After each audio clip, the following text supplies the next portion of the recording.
guys? As you can see, I bagged my STI. It's always been a dream to have a car that's bagged, so it's been awesome to actually have this experience to be able to put it in. So that kind of brings me to why I'm actually even making this video in the first place. So I went ahead and bought my bags on Black Friday because Airlift Performance had a sale, 25% off on all of their products.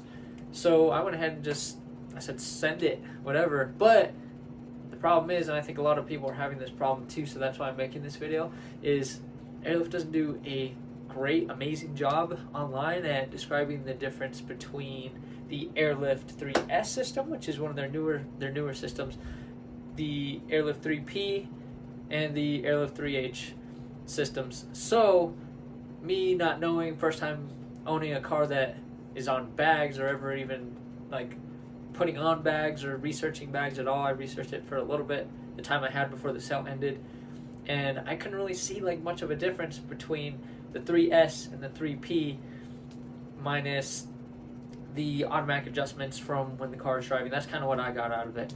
I asked some of my friends that had bag cars that had the 3P, they liked it, but they didn't know too much about the 3S because of how new it is, right? So the biggest thing was the 3S and the 3P. I pretty much rolled out the 3H. We'll just start there. I pretty much rolled out the 3H because it was by far the most expensive. It was like $1,500 more, I think, than the 3S system. And only thing I could tell that was different between the 3P and the 3S from that is now you get height sensors, which keeps the car, from my research, at least what I saw, was that it keeps the car completely level. Whether you take a corner, it'll automatically adjust and keep the car level. You got a lot of people that jump in your car, things like that. Whereas the 3P and the 3S, you'd be able to just manually adjust it for things like that. So I said, for the dollar difference, I'll go ahead and I'll try out the 3S system. So I later found out, as everything got here, that there's literally nothing online. No one's made a video about this, how to install it, how to put it on, because what's not good online, that's not described well, is the 3S is basically a manual system. So it's basically the manual air ride with the switches. Everyone's kind of seen that one or knows what it is. The little box that they give you, and it's like little switches, like old school, right? So that's basically the 3S system minus the box. So imagine you take the box out, no box, and instead you use your cell phone. Your cell phone is the only controller. Okay, so what that does is it takes away the harness that usually goes to the manual controller through a USB and just runs through the car, and you now have to manually wire everything. So check it out. This is the only thing that Airlift gives you to look at. Okay, so it does actually a really good job of explaining it, but for someone like me, like I have almost no wiring experience, minus like maybe I put some lights in my car, just fixing, easy stuff like that. I've never actually done any of this stuff. So the biggest difference is right here, so this is the connection point that goes to the brain, which sits in your trunk or wherever you want to mount it. So this connects here. This is where it differs between the kits, right? So right here, it cuts off to a box. That's the manual one. So instead, on the 3S, instead of having this box, you use your phone. What the other options were if you were to get the V2, it would connect right there. If you get the the 3P, then this connects to the controller.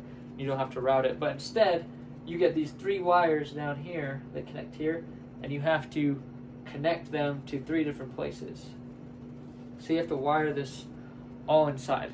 So basically what I'm going to show you guys, because this would have helped me a ton, like when I installed it, it took basically a 1 to 2 day install for me, or what would have been a 1 to 2 day install, and it ended up taking me and my friend like 3 or 4 days to do the whole thing, because we just didn't know. There's not a good job of describing like what is what, because this relay right here looks completely different on the 3S system, It's a little box that they give you. They don't tell you how to hook it up or wire it, so I'll show you guys in a second like how I did all of that.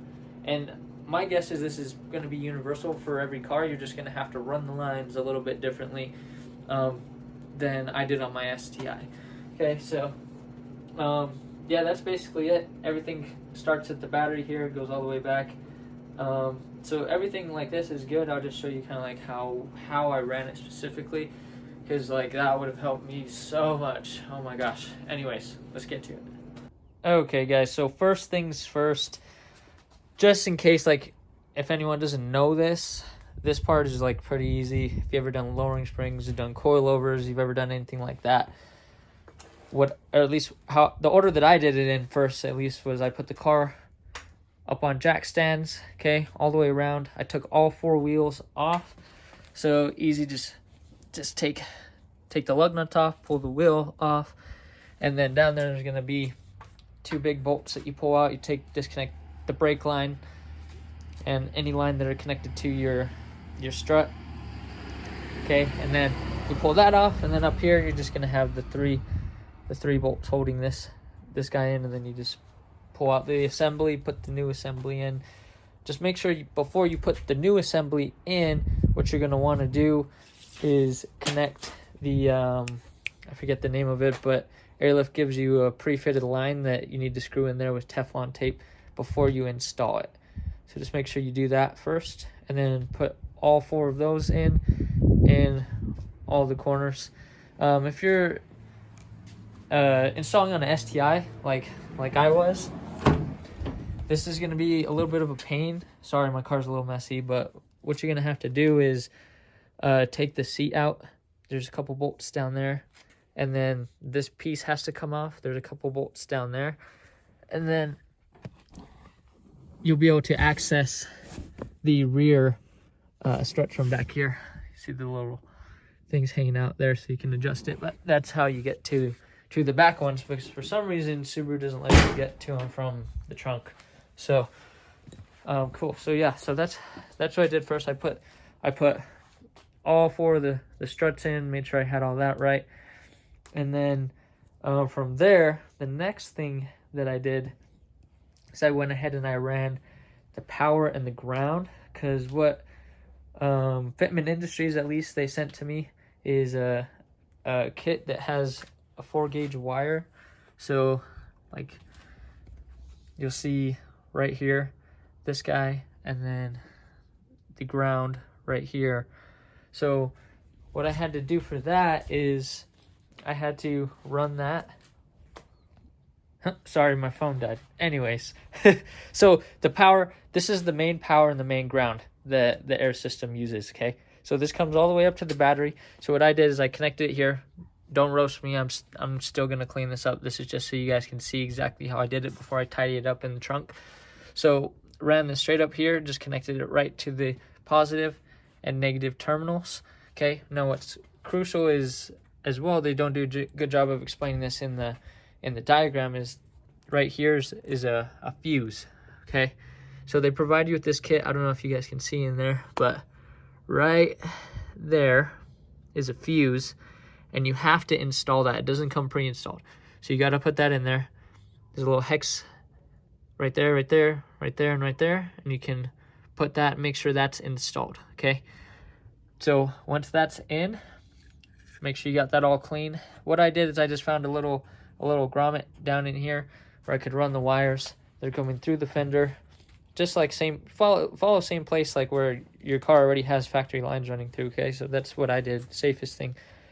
Brought it through here, and then I found another place right here where it connects under.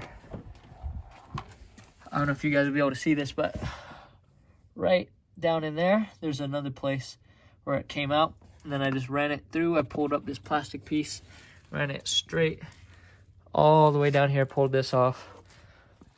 Right here, you'll just pull this plastic piece off, ran it through there.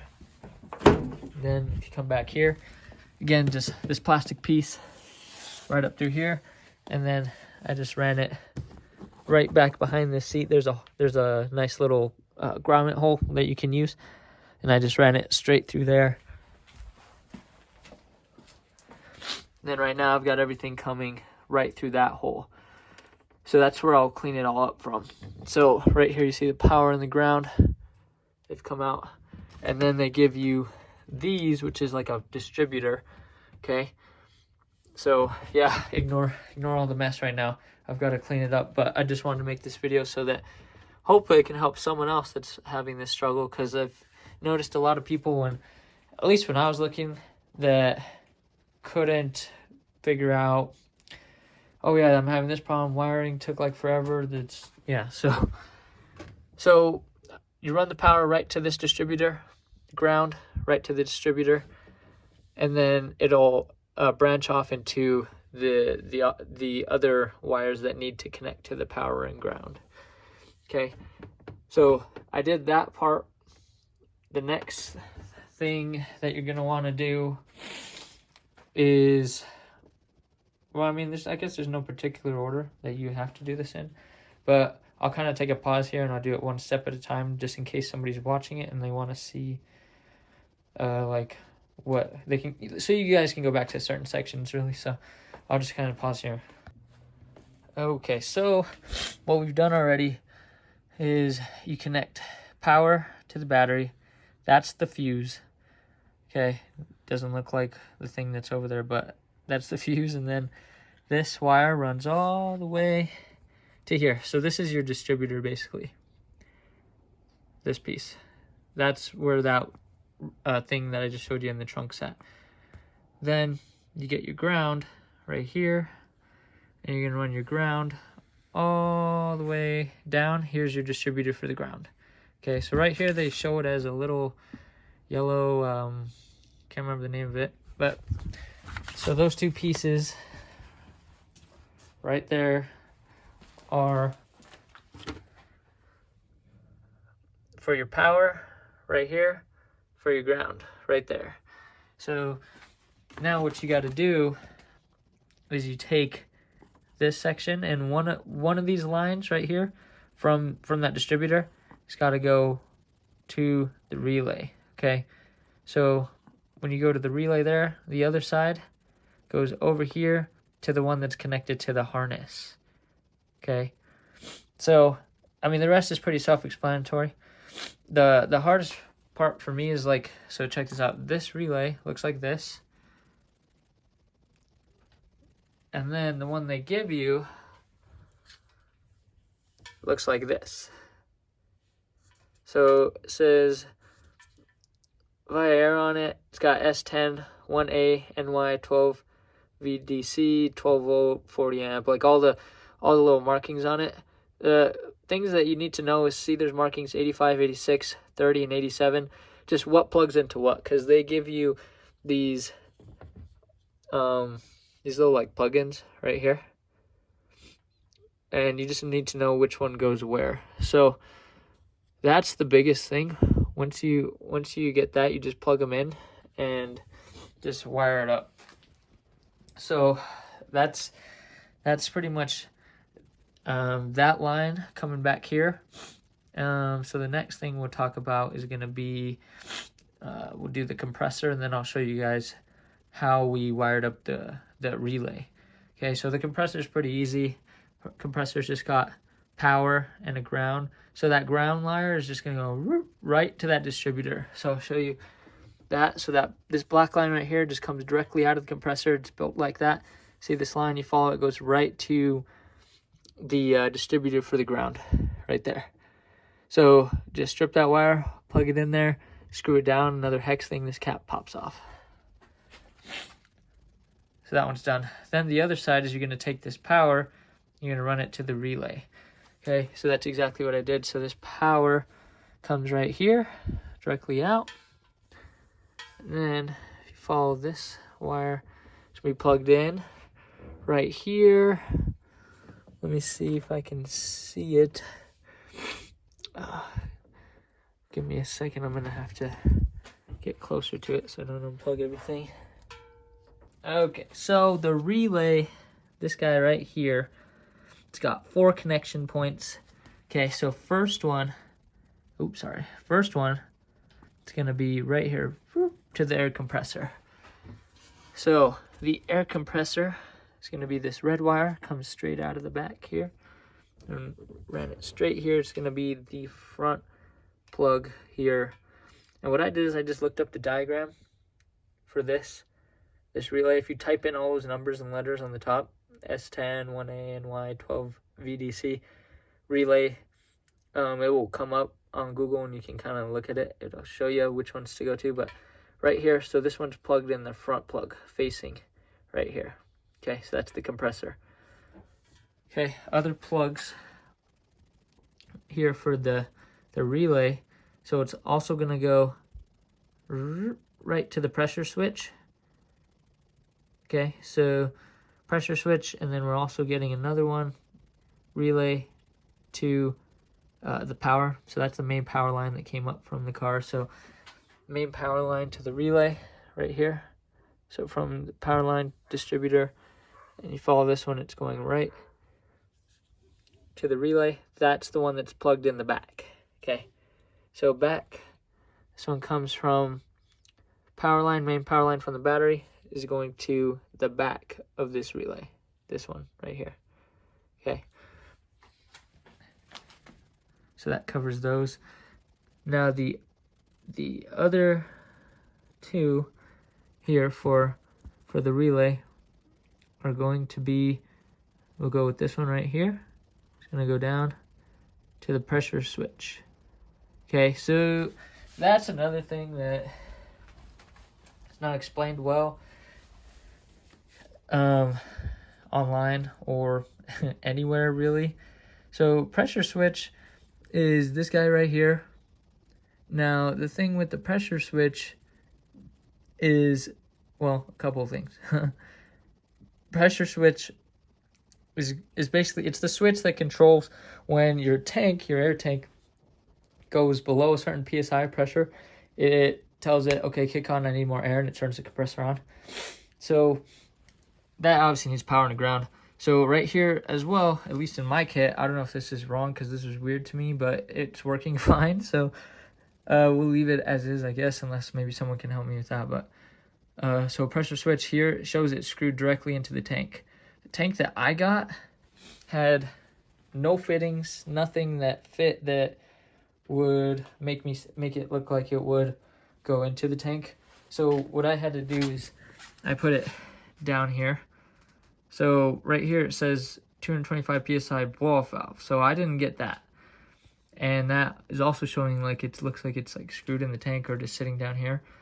So one of my friends told me he has a blow-off valve, but he doesn't have a pressure switch. So that made me think, okay, that's probably that. And he told me that is the same thing. It's just like a manual. It's like a different way of doing it. So I put the pressure switch here, put the Schrader valve on the end, and connected that to the tank. So that looks like this over here. So I connected it here with the T. That's my pressure switch down there. Schrader valve over here with the cap on the end. So my pressure switch is here. I wired it. Oh, sorry, you guys probably can't see that. That's a bad angle too. Oh, that's not too bad. Okay, so I wired it down here. It just has power and ground. Doesn't matter which one you put it in. Down here, just plug it into the bottom of the pressure switch. Make sure it's tight. Okay, one of these lines is going to go right to the relay. So this power line coming from the pressure switch to the relay is going to be on the left side. So left side plug right here is going to the pressure switch. Left side pressure switch. Okay. Other side is just going to the ground. So pressure switch line from the ground is just going directly to your distributor, going back to your battery. That's just that. So that covers right here. So one of these is your ground, going straight to that distributor. The other one is power, and it's going to go right to the relay. So that's what that is. Okay, then the last one from the relay is going to come out right here, and it's just going to go to the one of your lines that's going to your main harness, and it's going to split off to go to your ignition as well. So that line looks like this. So that is the right side, the one back here. And they give you a different connector. Mine was like a greenish yellow.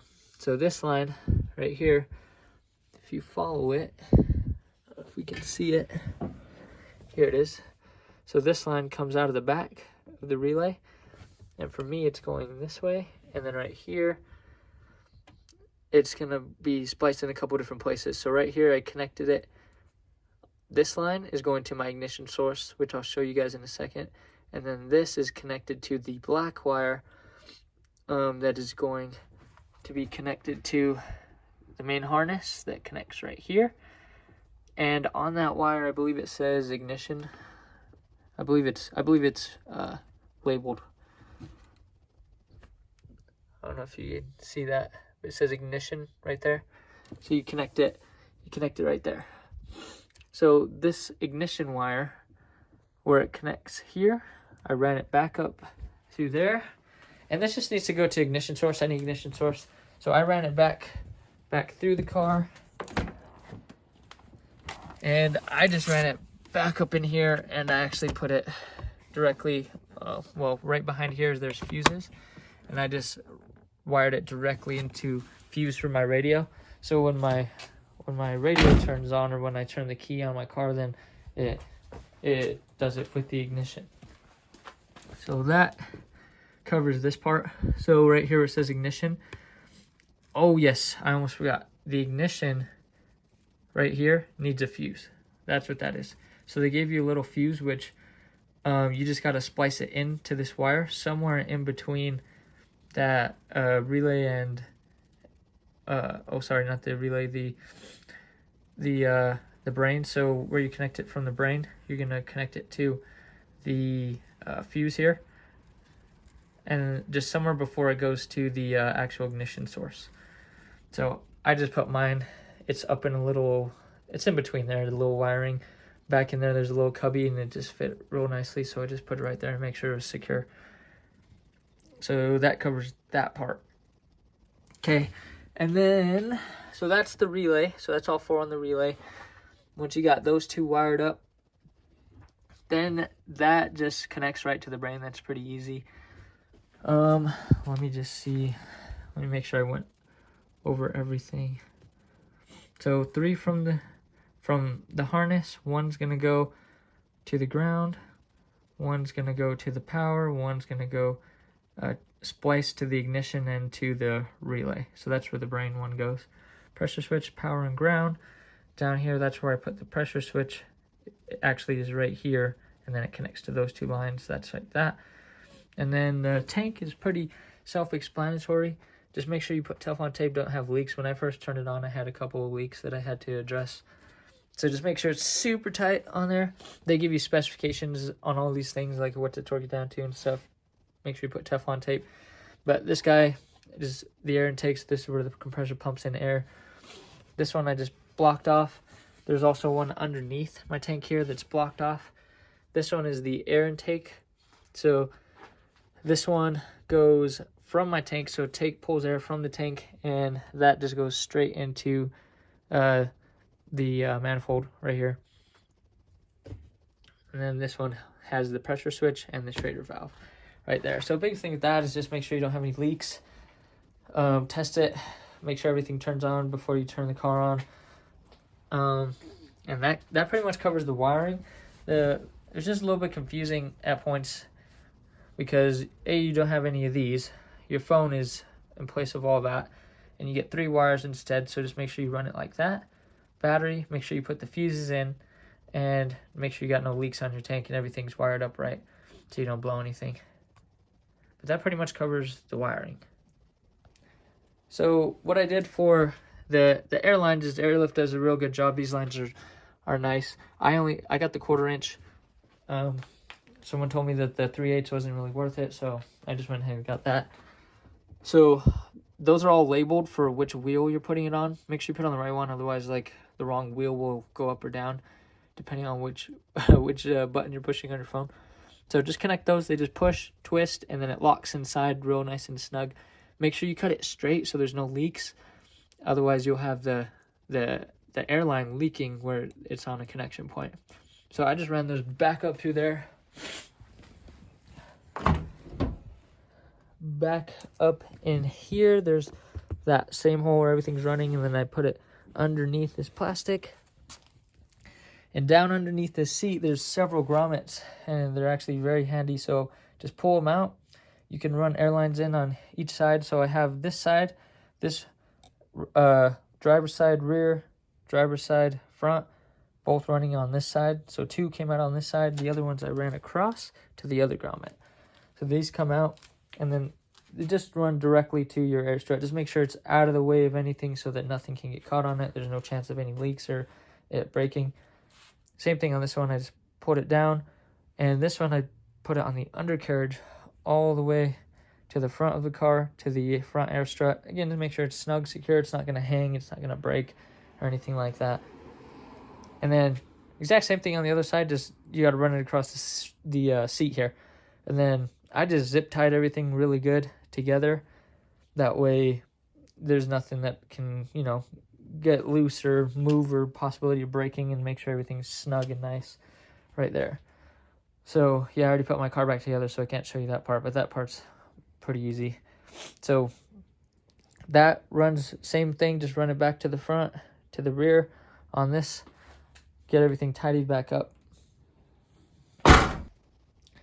Yeah, and really guys, that's it. All that I've got left to do now is I'm going to be taking out this carpet down here. I'm going to trace it out and I'll make a wood trunk so that I can mount the compressor and the tank, the manifold, all this stuff. And then I'm going to be rerouting some of this just back here a little bit. I made it kind of loose, that way I can do that if I want to. So I'm just going to tuck away all this stuff, put it back together, push it back. That way I have a nice clean setup here in the back, something that's not moving around and looks nice. But yeah, that covers it pretty much for the wiring, everything. I mean, really, it should be like a 1, maybe 2 day venture, depending on how good you are at wiring. And, you know, it's just a lot of little things to do. But, yeah, guys, I hope that helps you. So, yeah, guys, that's pretty much it. Took me way longer than it should have, so I hope this video helps someone out there that got the 3S thinking it was going to be an easy install like the 3P, and it turns out way more wiring than you thought you had to do. But yeah, that's pretty much it. Once you get all through that diagram, you get everything hooked up, turn the key to the on position, you should hear the compressor turn on right away. Check for leaks, that's what I did at least first, and then run it all down before you start playing with the system. Make sure there's no leaks or anything. But yeah, guys, I hope that helps everything, and yeah, cue the cool shots of music.